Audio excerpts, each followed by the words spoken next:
Hello and welcome viewers. क्या आप जानते हैं कि अनुलोम का मतलब होता है सीधा और विलोम का अर्थ होता है उल्टा। जब हम अनुलोम करते हैं तो इसका मतलब है कि हम अपनी दाहिनी नाक से सांस लेते हैं और विलोम का अर्थ है कि हम अपनी बाईं नाक से सांस बाहर छोड़ते हैं। ठीक इसी तरह जब हम अपनी बाईं नाक से सांस अंदर खींचते हैं और दाहिनी नाक से सांस बाहर छोड़ते हैं, तब इस प्रक्रिया को एक साथ अनुलोम विलोम कहा जाता है। अगर हम नियमित रूप से अनुलोम विलोम करते हैं तो इससे हमारी सभी नाड़ियों का शोधन हो जाता है, यानी कि वे शुद्ध हो जाती हैं। प्रतिदिन अनुलोम विलोम का अभ्यास करने से वात, पित्त और कफ जैसे शारीरिक दोष दूर हो जाते हैं। तो अनुलोम विलोम के फायदे जानने से पहले आइए जल्दी से देख लेते हैं कि सही तरीका क्या है अनुलोम विलोम करने का। नाड़ी शोधन। नाड़ी शोधन को अनुलोम विलोम प्राणायाम के नाम से भी जाना जाता है। इस प्राणायाम की मुख्य विशेषता है कि ये दाएं और बाएं नासिका छिद्रों से क्रमवार श्वास प्रश्वास को रोककर या बिना रोके किया जाता है। नाड़ी शोधन को करने के लिए सबसे पहले आप सुखासन में बैठ जाएं, जो कि एक ध्यानात्मक आसन है। सुखासन के अलावा नाड़ी शोधन दूसरे ध्यानात्मक आसन जैसे पद्मासन, स्वस्तिकासन या वज्रासन में भी किया जा सकता है। जो जमीन पर बैठने में असमर्थ हैं, वे कुर्सी पर बैठकर अभ्यास कर सकते हैं।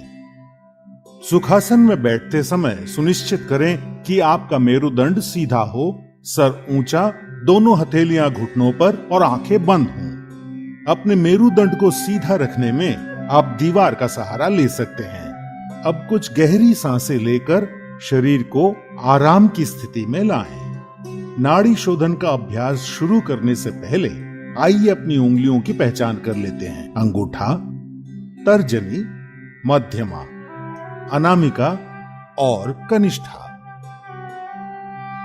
अब अपने बाईं हथेली को ध्यान मुद्रा में लाने के लिए अपने अंगूठे और तर्जनी उंगली को आपस में छूकर एक गोले का आकार दें और अपनी मध्यमा, अनामिका और कनिष्ठा उंगली खुली रखें। अब दाईं हथेली को नासाग्र मुद्रा में लाने के लिए मध्यमा और तर्जनी उंगली मोड़कर बंद करें और अंगूठा, अनामिका और कनिष्ठा उंगली खुली रखें। अब अपने दाएं हथेली के अंगूठे को, जो कि नासाग्र मुद्रा में है, अपनी दाईं नासिका छिद्र पर रखकर नासिका छिद्र बंद कर लें और बाईं नासिका छिद्र से सांस भीतर लें। फिर बाईं नासिका छिद्र अनामिका और कनिष्ठा उंगलियों से बंद कर लें और दाईं नासिका छिद्र खोलकर सांस बाहर छोड़ें। अब अपनी दाईं नासिका छिद्र से सांस भीतर लें और उसे अंगूठे से बंद कर बाईं नासिका छिद्र खोलकर सांस बाहर छोड़ें।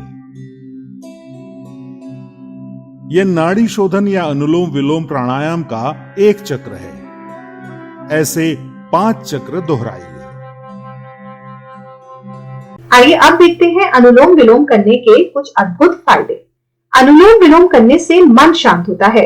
अगर आप यह प्राणायाम को करेंगे तो इससे आपका मन शांत और स्थिर करने में सहायता मिलती है। यह मन को शांत करके हमें अंदरूनी शांति का एहसास कराता है। यह प्राणायाम आपकी एकाग्रता बढ़ाता है, साथ ही साथ आपकी मेमोरी पावर को भी इंप्रूव करने में बहुत हेल्पफुल होता है। मस्तिष्क की कार्यकुशलता बढ़ती है।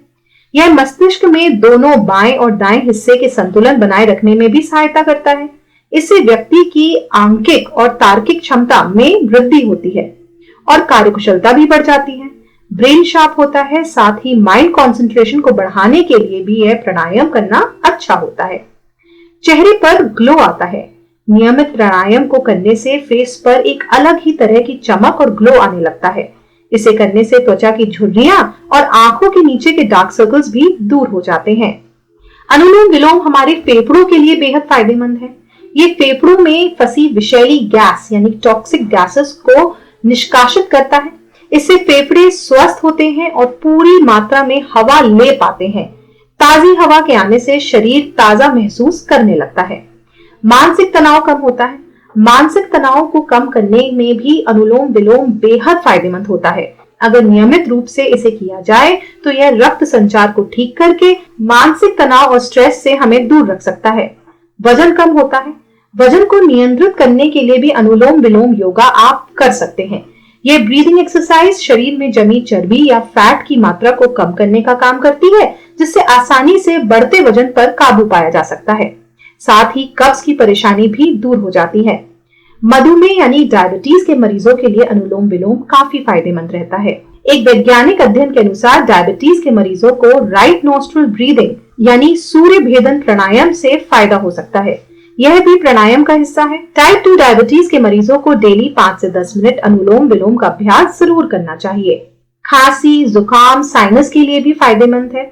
अगर आपको सर्दी, जुकाम, खांसी, साइनस या फिर दमा आदि की प्रॉब्लम रहती है तो आपको अनुलोम विलोम प्राणायाम करना चाहिए। कुछ महीने में ही आपकी सारी परेशानियां खत्म हो जाएंगी। तो ये तो हुए अनुलोम विलोम के फायदे। आइए देखते हैं कि अनुलोम विलोम करते समय हमें किन बातों का ख्याल रखना चाहिए। सुबह 8 बजे से पहले अनुलोम विलोम करने से ज्यादा फायदा मिलता है। शाम की जगह आप सुबह इसे करें तो ज्यादा बेहतर है। अनुलोम विलोम किसी जानकार के आगे ही करना चाहिए। इसका ज्यादा से ज्यादा लाभ उठाने के लिए आप अपने खान पान पर भी ध्यान दें। ये जरूर सुनिश्चित कर लें कि अनुलोम विलोम करने के स्टेप्स आप ठीक तरीके से कर रहे हैं। गंभीर हृदय रोगी, रक्तचाप के रोगी डॉक्टर से कंसल्ट किए बिना इसका अभ्यास ना करें। यदि कोई महिला मासिक धर्म चक्र से गुजर रही है या वे प्रेग्नेंट है तो ऐसी स्थिति में उसे अनुलोम विलोम का अभ्यास नहीं करना चाहिए। अनुलोम विलोम का अभ्यास करते समय बाहरी दुनिया की चीजों के बारे में ना सोचें और पूरी एकाग्रता से सांसों पर ध्यान केंद्रित करें। ऐसा करने से आपकी एकाग्रता बढ़ेगी। इस बात का विशेष रूप से ध्यान रखें। उम्मीद है कि आप अनुलोम विलोम के फायदे जानकर अब इसको प्रैक्टिस जरूर करेंगे। इसे करने में ज्यादा टाइम भी नहीं लगता, बस रोजाना करना जरूरी है। बस 5 से 10 मिनट डेली करने से आपको कुछ ही हफ्तों में फर्क नजर आने लगेगा। पहली बार जो लोग इसका अभ्यास कर रहे हैं, हो सकता है शुरुआत में आपको थोड़ी तकलीफ हो, लेकिन धीरे धीरे प्रयास करते रहने से आपको इसको करने का सही तरीका अच्छे से आ जाएगा। फ्रेंड्स, आज के इस वीडियो में बस इतना ही। आशा करती हूँ कि आपको यह वीडियो सहायक और जानकारीपूर्ण लगा है, तो कृपया इस वीडियो को अपने फ्रेंड्स और फैमिली के साथ भी शेयर करें। शायद किसी की मदद हो जाए। Thank you for watching this video. Meet you next time. Until then, stay happy and healthy.